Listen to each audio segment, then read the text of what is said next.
मधुबन के बाबा मुरली वाले, आपका क्या कहना। लाखों दिलों के आप उजाले, आपका क्या कहना। ओम शांति। आज 6 जून 2026 के प्यारे बाप दादा के अनमोल मधुर महावाक्य हैं। आज की मुरली के सार में विशेष बाबा ने अमृत वेले का महत्व दिलाते कहा कि वह समय बहुत सुंदर है याद करने का, जिसको प्रभात कहा जाता है। भक्ति मार्ग में भी कहते हैं राम सिमर प्रभात मोरे मन। बाप भी कहते हैं सवेरे उठकर बाप को याद करो तो बड़ा मज़ा आएगा। सवेरे उठकर बाबा की याद में बैठ यही ख्याल करना चाहिए कि कैसे किसको समझाए।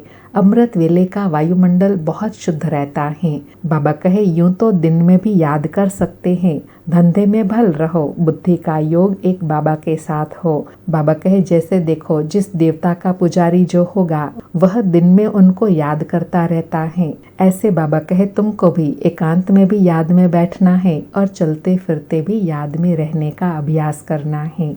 और एग्जाम्पल देते कहा कि ब्रह्मा बाबा अपना अनुभव सुनाते हैं, कैसे बाबा से बात करता हूँ। बाबा कैसा वंडरफुल यह ड्रामा है, आप कैसे आकर हमें पतित से पावन बनाते हैं, सारी दुनिया को कैसे पलटाते हैं। बाबा वंडर लगता है। तो बाबा कहे जैसे ब्रह्मा बाबा को ख्याल आते हैं वैसे बच्चों को भी आने चाहिए, कैसे हम मनुष्यों का बेड़ा पार करें। और साथ में अटेंशन दिलाते कहा कि अमृत वेले ही बाप को याद करना अच्छा है। उस समय माया के तूफान नहीं आएंगे। रात को 12 बजे तक तपस्या करने का कोई फायदा नहीं है, 1 बजे तक छोड़ देना चाहिए। और कहा बाबा कहते हैं अपना तो है ही सहज राजयोग, भल आराम से बैठो। और साथ में निरंतर योगी बनने के लिए आज बाबा ने ड्रामा का पाठ पक्का कराया कि बाप कहते हैं मैं आता ही हूँ पतितों को पावन बनाने, सो पावन बना रहा हूँ। बाकी तो ड्रामा में जो होना है सो होगा ही। ड्रामा पर पक्का खड़ा रहना है, इसको ही महावीर कहा जाता है। बाबा कहे जो ड्रामा को नहीं जानते हैं वह देह को याद कर आंसू बहाते हैं। वह कभी शिव बाबा को याद नहीं कर सकते, क्योंकि शिव बाबा से प्यार नहीं है, सच्ची प्रीत नहीं है। एक बाबा से सच्ची प्रीत हो तो बाप की याद रहे। बाबा कहे देवताओं की बाबा के साथ प्रीत बुद्धि थी ऐसा नहीं कहेंगे, लेकिन उन्होंने इस प्रीत से ही वह पद पाया है। और विशेष और नई बात बताई कि हर एक को अपना सर्जन बनना है, श्रीमत पर अपने रोग को देखना है। हमारी बाबा के साथ सच्ची प्रीति कितनी है। बाबा कहे अगर कोई ऐसे कर्म होता है तो बाबा को फौरन लिखना चाहिए, बाबा हमसे यह भूल हुई है क्षमा करो, अपना पाप लिख दो, नहीं तो वह फिर वृद्धि को पाते रहेंगे। बाबा कहे आते हैं कुछ लेने के लिए और ही कान कटा लेते हैं, अर्थात तकदीर बनाने आते हैं और ही तकदीर को लकीर लगा देते हैं। और लास्ट में कहा कि मौत सामने खड़ा है, इसलिए अपना जो सफल करना चाहे कर लो। रूहानी हॉस्पिटल कम यूनिवर्सिटी खोलो, जितनों का कल्याण होगा उतना ऊंच पद पाएंगे। सुनते हैं प्यारे बाप दादा के अनमोल मधुर महावाक्य। आज बाबा कहे मीठे बच्चे, अमृत वेले का समय बहुत बहुत अच्छा है, इसलिए सवेरे सवेरे उठकर एकांत में बैठ बाबा से मीठी मीठी बातें करो। आज मुरली से प्रश्न है कौन सी नॉलेज निरंतर योगी बनने में बहुत मदद करती है। उत्तर में बाबा कहे ड्रामा की नॉलेज, जो कुछ बीता ड्रामा की भावी, जरा भी स्थिति हलचल में न आए, भल कैसी भी परिस्थिति हो, अर्थक्वेक आ जाए, धंधे में घाटा पड़ जाए, लेकिन जरा भी संशय पैदा ना हो, इसको कहते हैं महावीर। अगर ड्रामा की यथार्थ नॉलेज नहीं तो आंसू बहाते रहेंगे। निरंतर योगी बनने में ड्रामा की नॉलेज बहुत मदद करती है। आज मुरली में गीत बजा ओम नमः शिवाय, पितुमात सहायक स्वामी सखा। ओम शांति। बच्चे अब अच्छी रीति समझते हैं, पतित दुनिया का अब अंत हो रहा है, पावन दुनिया की आदि हो रही है। यह सिर्फ तुम बच्चे ही जानते हो और बच्चों को ही यह डायरेक्शन व श्रीमत मिलती है। बाबा स्मृति दिला रहे हैं कि डायरेक्शन व श्रीमत कौन देते हैं?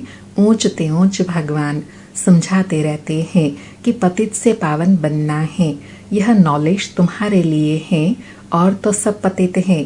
यह पतित दुनिया विनाश जरूर होनी है। पतित कहा जाता है विकारी को। बाप समझाते हैं कि तुम जन्म जन्मांतर एक दो को दुख देते आए हो। बाप समझाते हैं कि तुम जन्म जन्मांतर एक दो को दुख देते आए हो, इसलिए तुम आदि मध्य अंत दुख पाते हो। एक दो को पतित बनाते हो। पुकारते भी हैं हम पतित हैं, परंतु बुद्धि में पूरा बैठता नहीं है। कहते भी हैं पतित पावन आओ, परंतु फिर भी पतित पना छोड़ते नहीं है। अभी तुम समझते हो सारी बात है पावन बनने की। यह समझाने वाला भी तो कोई चाहिए। बाबा कहे पतित से पावन कैसे बनते हैं, यह समझाने वाला भी तो कोई चाहिए ना, रास्ता दिखाने वाला। बाबा कहे समझाने वाला है ही एक, बाकी यह जो गुरु लोग हैं ये किसी को पावन बना नहीं सकते। पावन भी सिर्फ एक जन्म के लिए नहीं, जन्म जन्मांतर के लिए बनना है। अंडरलाइन। बाबा कहे पावन भी सिर्फ थोड़े टाइम के लिए नहीं, लेकिन जन्म जन्मांतर के लिए तुमको पावन बनना है। तो ऐसे जन्म जन्मांतर के लिए पावन एक शिव बाबा ही बना सकते हैं। बाबा कहे तुम्हारे में भी जो ज्ञानवान है वो तीखे होते हैं। ड्रामा अनुसार वह नोंद है। तुम्हारे में भी महावीर पना चाहिए। वह आएगा बाप की याद में रहने से। बाबा कहे महावीर पना कैसे आएगा? बाबा की याद में रहने से। बाबा बहुत अच्छी रीति बैठ समझाते हैं। जैसे बाबा कहते हैं कि सवेरे उठकर याद करो। वह समय बहुत सुंदर है याद करने का, जिसको प्रभात कहा जाता है। भक्ति मार्ग में भी कहते हैं राम सिमर प्रभात मोरे मन। बाप भी कहते हैं सवेरे उठकर बाप को याद करो तो बड़ा मजा आएगा। बाबा कहे बाबा की याद में बैठ यही ख्याल करना चाहिए कि कैसे किसको समझाए। अमृत वेले का वायुमंडल बहुत शुद्ध रहता है। दिन में तो गोरख धंधा रहता है, रात को 12 बजे तक तो विकारी वायुमंडल रहता है। साधु संत भगत आदि सब भक्ति भी प्रभात को करते हैं, अर्थात सवेरे सवेरे करते हैं। यूं तो याद दिन में भी कर सकते हैं। धंधे में भल रहे, बुद्धि का योग जिस देवता का पुजारी होगा उनके पास होगा, परंतु ऐसे किसी को रहता नहीं है। बाबा कहे भक्ति मार्ग में सिर्फ दर्शन के लिए मेहनत करते हैं, मिलता कुछ भी नहीं। उनको भी भक्ति करते करते तमो प्रधान बनना ही है। भक्ति मार्ग में भी शिव पर बलि चढ़ते हैं, जिसको काशी कलवट कहते हैं। शिव को याद करते करते कुएं में कूद पड़ते हैं, शिव के ऊपर बलि चढ़ते हैं। वह है भक्ति मार्ग की बलि, यह है ज्ञान मार्ग की बलि। बाबा कहे भक्ति मार्ग की बलि क्या है? अपने को समाप्त करते हैं। यहाँ बाबा कहे तुम देह भान को समाप्त करते हो। और ज्ञान मार्ग की बलि कौन सी है? देह भान को समाप्त करते हो। चलते फिरते एक बाबा की याद में रहने का अभ्यास बढ़ाते हैं। बाबा कहे वह भी मुश्किल, यह भी मुश्किल। भक्ति मार्ग में इससे कुछ फायदा नहीं। यह जैसे आत्मा अपने शरीर का घात करती है, वह कोई ज्ञान नहीं है। वह भी कह देते आत्मा सो परमात्मा। आत्म अभिमानी तो एक बाप ही है जो बच्चों को समझाते हैं। क्या समझाते हैं? कि परमात्मा तो मैं एक ही हूँ।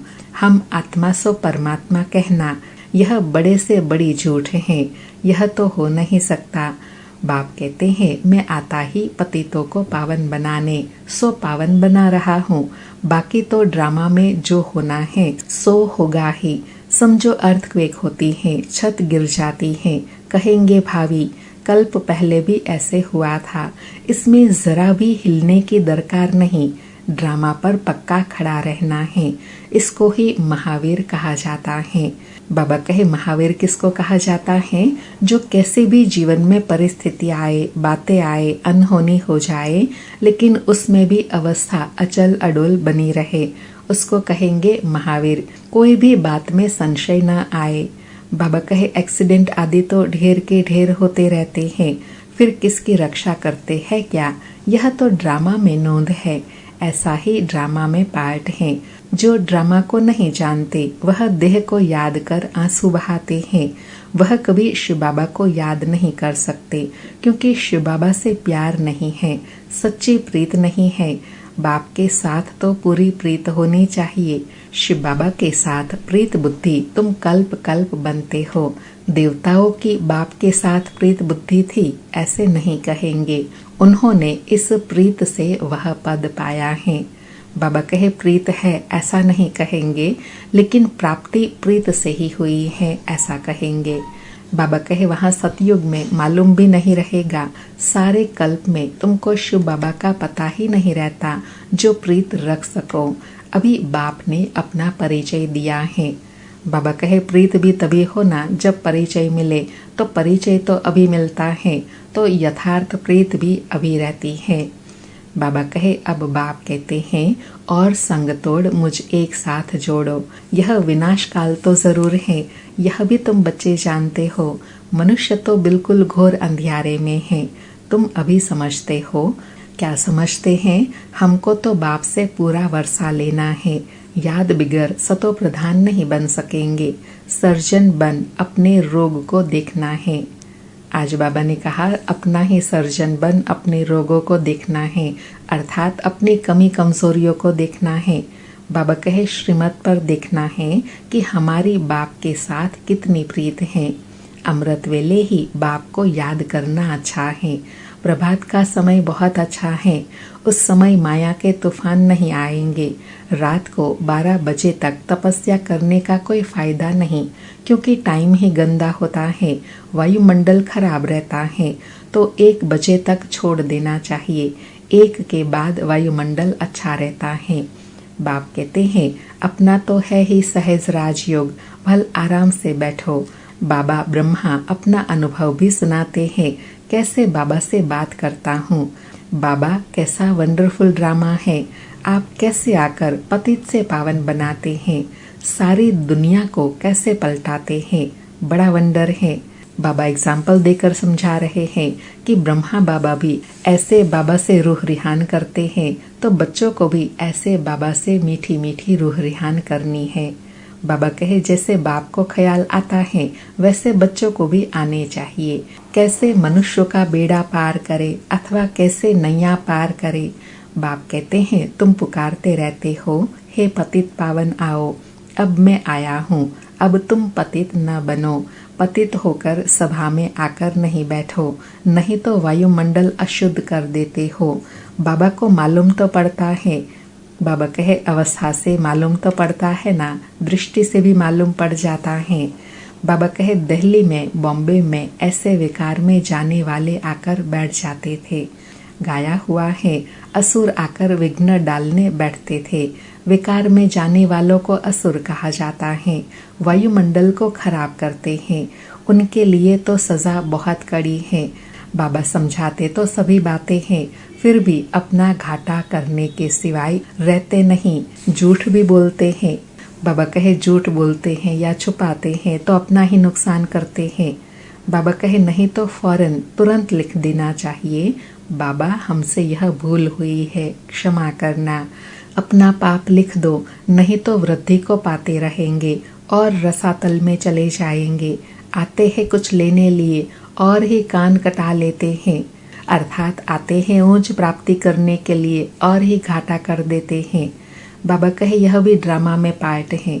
ऐसे असुर कल्प पहले भी थे, अब भी हैं। अमृत छोड़ विष पीते हैं, अपना भी घात करते और औरों को भी नुकसान पहुंचाते हैं। वायुमंडल खराब कर देते हैं। ब्राह्मणियाँ भी सब एक समान नहीं हैं। महारथी, घोड़ेसवार, प्यादे सब हैं। तुम बच्चों को अथाह खुशी होनी चाहिए। बाबा मिला और बाकी क्या, हाँ अपने बच्चों आदि को जरूर संभालना है। बाबा कहे अपना घर गृहस्थ आदि संभालते हुए ऐसे रूहानी मस्ती में रहना है। बाबा कहे ऐसे नहीं, बाबा यह सब आपके हैं, सब आप संभालो, हम तो आपके बन गए। बाबा समझाते हैं कि गृहस्थ व्यवहार में रहते कमल फूल समान पवित्र बनो, कोई भी पतित काम नहीं करो, बस पहली बात है काम की। द्रौपदी ने भी इस पर पुकारा कि हमको यह नंग न करते हैं। पुकारा भी तब था जब बाप सुनने वाला आया था। बाबा कहे ऐसी सिचुएशन भी तब बनती है जब बाप सन्मुख होते हैं। बाप के आने के पहले कोई भी पुकारते नहीं है। किसको पुकारेंगे? बाप आया है तब ही पुकारते हैं। पतित से पावन बनकर फिर कहाँ जाएंगे? बाबा ने आज नई बात बताई कि पहले से नहीं पुकारते हैं, मैं आता हूँ तभी पुकारते हैं। क्योंकि अति तमो प्रधानता का समय भी तो तब होता है जब बाबा आते हैं। बाबा कहे वापस जाना है, वह तो यही समय है। सबका सदगति दाता लिबरेटर एक ही है। यहाँ तो दुख है, साधु संत आदि कोई भी सुखी हो न सके। सबको कोई न कोई दुख रोग आदि होता ही है। कोई गुरु अंधा लूला भी होता है। जरूर कोई ऐसा कर्म किया है तब तो अंधा लूला आदि बनते हैं। सतयुग में कोई अंधा लूला आदि थोड़े ही होगा। मनुष्य थोड़े ही समझते हैं।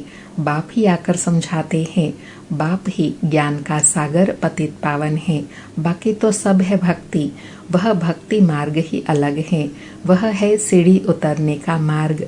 उतरने में, जीवन बंध में आने में 84 जन्म लगते हैं और फिर 1 सेकंड लगता है जीवन मुक्त बनने में। अगर उनकी मत पर चल बाप को याद करे तो। बाबा कहे सीढ़ी उतरने में 84 जन्म लगते हैं और चढ़ने में 1 सेकंड, लेकिन वो भी तब जब एक बाप की श्रीमत पर चले, तब जीवन मुक्त पद की प्राप्ति होगी। बाबा कहे नंबरवार तो है ना। कहते हैं हमको फलानी टीचर मिले तो अच्छा है, तो जरूर खुद कमजोर है तब तो कहते हैं फलानी को 2-4 मास के लिए भेज दो। बाबा कहते हैं यह भी भूल है। तुम ब्राह्मणी को क्यों याद करते हो जबकि बाप सहज बात बताते हैं। कौन सी? सिर्फ बाप को याद करो और स्वदर्शन चक्र फिराओ, औरों को भी समझाओ। बस इसमें ब्राह्मणी आकर क्या करेंगी? यह तो सेकंड की बात है।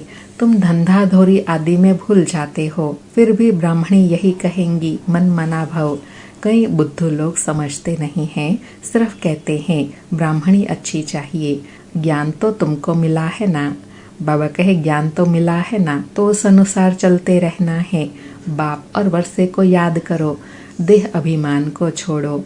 यह हमारा सेंटर है, यह इनका सेंटर है। यह जिज्ञासु यहाँ क्यों जाते? यह सब देह अभिमान है। सब शिव बाबा के सेंटर हैं, हमारा थोड़े ही है। बाबा कहे ऐसे बेहद की वृत्ति रहे कि सब बाबा के घर है, सब बाबा के बच्चे हैं। बाबा कहे तुमको यह क्यों होता है कि फलाना हमारे सेंटर पर क्यों नहीं आता? कहाँ भी जाए, बाबा हमेशा कहते हैं कोई से भी मांगो नहीं। यह समझ सकते हैं कि बीज नहीं बोएंगे तो मिलेगा क्या। भक्ति मार्ग में भी दान पुण्य किया जाता है। अर्थात बाबा कहे जिनको अपना भाग्य जमा करना होगा वह करेंगे, हम क्यों मांगे? क्योंकि यह तो सब जानते हैं जो जितना करेगा उतना उनको मिलेगा। बाबा कहे तुम सब भक्ति मार्ग में ईश्वर अर्थ इनडायरेक्ट करते थे, फिर सन्यासियों को भी बहुत देते हैं। नहीं तो दान गरीबों को दिया जाता है, न कि साहूकारों को। इसमें अनाज का दान सबसे अच्छा होता है, अर्थात अन्नदान सबसे अच्छा होता है। सो भी बाप समझाते हैं दान करने से दूसरे जन्म में उसका फल मिल जाता है। ईश्वर ही सबको फल देते हैं, साधु संत आदि कोई रिटर्न नहीं दे सकते। बाबा कहे रिटर्न देने वाला तो एक बाबा है ना, तो अभी तो वह डायरेक्ट आया है, तो उसका रिटर्न फिर कितना मिलेगा? इसलिए बाबा कहे समय अनुसार सफल करना है। बाबा कहे देने वाला एक ही बाप है, किसके भी थ्रू देवे। बाप समझाते हैं कि तुम ईश्वर अर्थ देते हो तो भी दूसरे जन्म में तुमको एवजा दिलाते थे। बाबा कहे भक्ति में भी तुमको इनडायरेक्ट किसी न किसी के थ्रू दिलाया ना, अभी भी बाबा देते हैं। बाबा कहे अभी मैं डायरेक्ट आया हूँ, अभी तुमको 21 जन्म के लिए रिटर्न मिलेगा, फिर तो मौत सामने खड़ा है। भक्ति मार्ग में तुमको ऐसे नहीं कहते थे कि मौत सामने खड़ा है इसलिए अपना सफल करो, नहीं। तो अब बाप समझाते हैं जिसको भी चाहिए यह रूहानी हॉस्पिटल खोल दो। कोई कहते हैं मकान बनाए उसमें यह हॉस्पिटल खोले, बाप कहते हैं आज मकान बनाओ और कल मर जाओ तो यह सब खत्म हो जाएगा। शरीर पर भरोसा नहीं है, जो है उसमें ही तब तक एक कमरा रख दो जिसमें रूहानी हॉस्पिटल, रूहानी कॉलेज बनाओ। बहुतों का कल्याण करेंगे तो बहुत ऊंच पद पाएंगे। अच्छा, मीठे मीठे सिकिलधे बच्चों प्रति माता पिता बाप दादा का याद प्यार और गुड मॉर्निंग। रूहानी बाप की रूहानी बच्चों को नमस्ते। हम रूहानी बच्चों की रूहानी माता पिता बाप दादा को याद प्यार, गुड मॉर्निंग और नमस्ते नमस्ते। सारी मुरली से धारणा के लिए सार है। पहला पॉइंट, श्रीमत पर अपने आप को देखना है कि इस विनाश काल में मेरी एक बाप से प्रीत है और सब संग तोड़ एक संग जोड़ी है। कभी कोई विक्रम करके असुर तो नहीं बनते, ऐसी चेकिंग कर स्वयं को परिवर्तन करना है। दूसरा पॉइंट, इस शरीर पर कोई भरोसा नहीं, इसलिए अपना सब कुछ सफल करना है। अपनी स्थिति एक रस अचल बनाने के लिए ड्रामा के रास को बुद्धि में रख चलना है। आज का वरदान है, बार बार हार खाने के बजाय बलिहार जाने वाले मास्टर सर्वशक्तिमान विजय भव। बार बार हार खाने के बजाय बलिहार जाने वाले मास्टर सर्वशक्तिमान विजय भव। स्पष्टीकरण है, स्वयं को सदा विजय रत्न समझकर हर संकल्प और कर्म करो तो कभी भी हार नहीं हो सकती। मास्टर सर्वशक्तिमान कभी हार नहीं खा सकते। यदि बार बार हार होती है तो धर्मराज की भी मार खानी पड़ेंगी और हार खाने वाले को भविष्य में हार बनाने पड़ेंगे। द्वापर से अनेक मूर्तियों को हार पहनाने पड़ेंगे। इसलिए हार खाने के बजाय बलिहार हो जाओ। अपने संपूर्ण स्वरूप को धारण करने की प्रतिज्ञा करो तो विजय बन जाएंगे। बाबा कहे, मास्टर सर्वशक्तिमान विजय बनने के लिए सदा यह स्मृति रहे कि कभी भी माया से हार नहीं खानी है। माया से हार खाना मना भविष्य में भी हार खानी पड़ेंगी, अर्थात दासीपना रहेगा और फिर हार खाने से सजा भी खानी पड़ेंगी। आज का स्लोगन है, कब शब्द कमजोरी सिद्ध करता है, इसलिए कब करेंगे नहीं, अब करना है। आज के अव्यक्त इशारे हैं, सदा हर्षित रहने के लिए अपनी नेचर को सरल बनाओ, सहनशील बनो।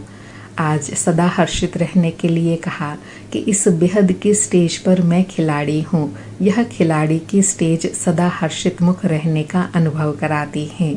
किसी भी प्रकार की कोई भी बात जिसको दुनिया वाले आपदा समझते हैं, लेकिन खिलाड़ी बन खेल करने वाले और साक्षी हो दिखने वाले ऐसी आपदा के रूप को खेल समझ सहनशीलता की शक्ति से मनोरंजन का अनुभव करते हैं। बाबा कहे, दुनिया की कैसी भी बड़ी परिस्थिति हो, लेकिन हर्षित रहने से बड़ी बड़ी परिस्थितियां भी सरल हो जाती हैं, मनोरंजन का खेल अनुभव कराती हैं। अच्छा, ओम शांति। शुक्रिया बाबा, शुक्रिया।